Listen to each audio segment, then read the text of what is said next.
கர்த்தருடைய பரிசுத்த நாமம் மகிமைப்படுவதாக.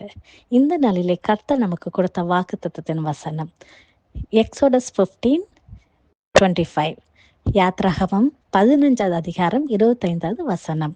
இதில் நம்ம பார்க்குற ஒரு காரியம் மாறாவை மதுரமாய் மாற்றுகிற காரியம். இந்த காரியத்தை, இந்த வசனத்தை நம்ம படிச்சிருப்போம். எல்லாத்துக்கும் இது ஒரு தெரிஞ்ச ஒரு பகுதி தான்.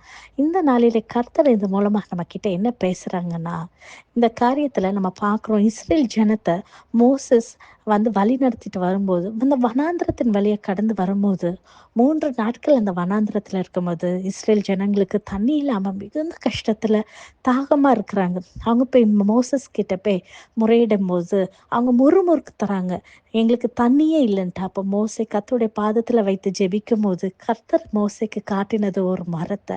ஆண்டவர் சொல்கிறாங்க, இந்த மரத்தை நீ அந்த தண்ணீரில் போடும்போது அந்த தண்ணி அது குடிப்பதற்கு அது ஏற்றதாக இருக்கும் என்பதாய் கர்த்தர் வெளிப்படுத்துகிறாங்க.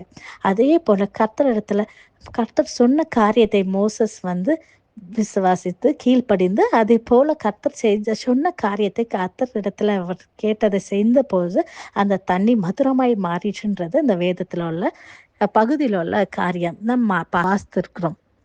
இதில் நம்ம என்ன காரியத்தை நம்ம கற்றுக்குறோம் என்றால், நம்ம வாழ்க்கையில் உள்ள கசப்பான அனுபவங்கள், நம்மளுடைய சூழ்நிலைகள், நம்மளுடைய பிரச்சனைகள், நம்ம அனுதினமும் நம்ம வாழ்க்கையில் உள்ள நெருக்கங்கள், பலவிதமான பிரச்சனைகள், வியாதிகளாக இருக்கலாம், கடன் பிரச்சனைகளாக இருக்கலாம், எந்த ஒரு கசப்பான அனுபவத்தில் நீங்கள் கடந்து கொண்டு இருக்கீங்க என்பது எனக்கு தெரியாது. ஆனால் அது எல்லாவற்றையும் அறிந்தவர் நம் தேவனாகிய கர்த்தர். இந்த நாளிலே இந்த தண்ணீரிலே இந்த மரத்தை போடுங்கும்போது அந்த தண்ணீர் நமக்கு அது குடிப்பதற்கு ஏற்றதாகிடுச்சு. இந்த நாளிலே நம்ம வாழ்க்கையில் சிலுவை என்ற மரத்தில் நமக்காக தொங்கினவர் நம் கர்த்தர். நமக்காக தன்னுடைய ஜீவனை தந்து, நமக்காக நம்மளுடைய பாவங்கள், நம்மளுடைய சாபங்கள், நம்மளுடைய எல்லா விதமான பலவீனங்களையும் ஏற்றுக்கொண்டவர். அந்த சிலுவையின் பாடுகளை கர்த்தர் நம்மளை நினைவு கொண்டார். ஒவ்வொருவரையும் அவர் நினைவு கொண்டு நமக்காக தன்னுடைய ஜீவனை தந்தார். நமக்காக ஜீவனை கொடுத்தது மாத்திரமல்ல, மீண்டும் 3வது நாள் உயிர் தெளிந்த தேவனை கடந்து வந்தார். இந்த நாளிலே கூட கர்த்தராகிய இயேசு கிறிஸ்து நம்மளுக்காக சிலுவையில் அறையப்பட்டு நம்மளுடைய வாழ்க்கையில நம்ம வாழ்க்கைக்கு ஒரு அற்புதத்தை, ஒரு விடுதலை கொடுப்பதற்காக ஆசீர்வாதத்தின் பாத்திரமா கர்த்தர் நமக்காகவே தன்னையே பலியாக்கி தந்தார். நாம் இப்பொழுது பார்க்க போது கலேஷியன்ஸ் 3:13, கலாத்தியர் 3:13 சொல்லப்படுகிறது, cursed is everyone who is hung on the tree. நமக்காக சாபமாக்கப்பட்டார். இந்த நாளிலே நம்மளுடைய சாபத்துக்காக, நம்மளுடைய பாவத்துக்காக, நம்மளுடைய எல்லா விதமான போராட்டங்கள், வியாதிகளுக்காக என் கர்த்தர் நம்மளுக்காகவே அவர் தன்னையே பலியாய் கொடுத்த தேவன். இந்த தேவனை நாம் இருக்கும்போது நம்ம எந்த விதமான கசப்பான அனுபவத்தில் இருந்தாலோ, நான் ஒரு பெரிய ஒரு அற்புதமான ஒரு நல்ல ஒரு நற்செய்தி என்னவென்றால், கர்த்தர் இந்த நாளிலே நாம் கர்த்தரை விசுவாசிக்கிறபடியால் கர்த்தர் அதை மதுரமாய் மாற்றி தருவார். நாம் எல்லாம் ஒரு விசை கண்களை மூடி ஜெபிப்போமா?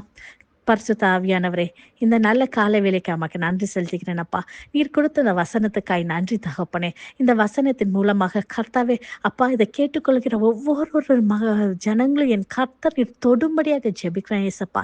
அவங்க வாழ்க்கையில் இருக்க எல்லா கசப்பான அனுபவங்கள் கர்த்தாவே, தனிமையோ, ஆண்டவரை கடன் பிரச்சனைகளோ, ஆண்டவரை போராட்டமோ, வியாதிகளோ, நெருக்கமோ, தடைகளோ, இயேசுவின் வல்லமையுள்ள நாமத்தினாலே அப்பா மாறாவே மதுரமை மாற்றி தந்த தேவனே, இந்த நேரத்தில் அப்பா எங்க பிள்ளைகளுடைய வாழ்க்கையிலப்பா இதை கேட்டுக்கொண்டிருக்கிற ஒவ்வொருடைய வாழ்க்கையிலும் கர்த்தர் மாறாவே நீர் மதுரமாய் மாற்றி தர வேண்டும் என்று ஜெபிக்கிறோம் அப்பா.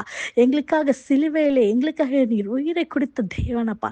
அப்பா, எங்களுடைய எல்லா பாவங்களும், எங்களுடைய அக்கிரமங்களை, எங்களுடைய சாபங்களை எல்லாவற்றையும் மாற்றி ஆண்டவரே எங்கள் வாழ்க்கையை ஆசீர்வாதமாக ஒரு ஒளிவுளமான வாழ்க்கையை நீர் மாற்றி தரும்படியாக ஜெபிக்கிறேன் சப்பா. நீர் அப்படியே செய்வதற்காக நன்றி செலுத்துகிறேன் கர்த்தாவே. அப்பா, எல்லா துதி கனம் மகிமை ஒருவருக்கே செலுத்துகிறோம். இயேசுவின் மூலம் ஜெபிக்கிறோம். ஜெபம் கேட்டபடியால் ஆமென். God bless you.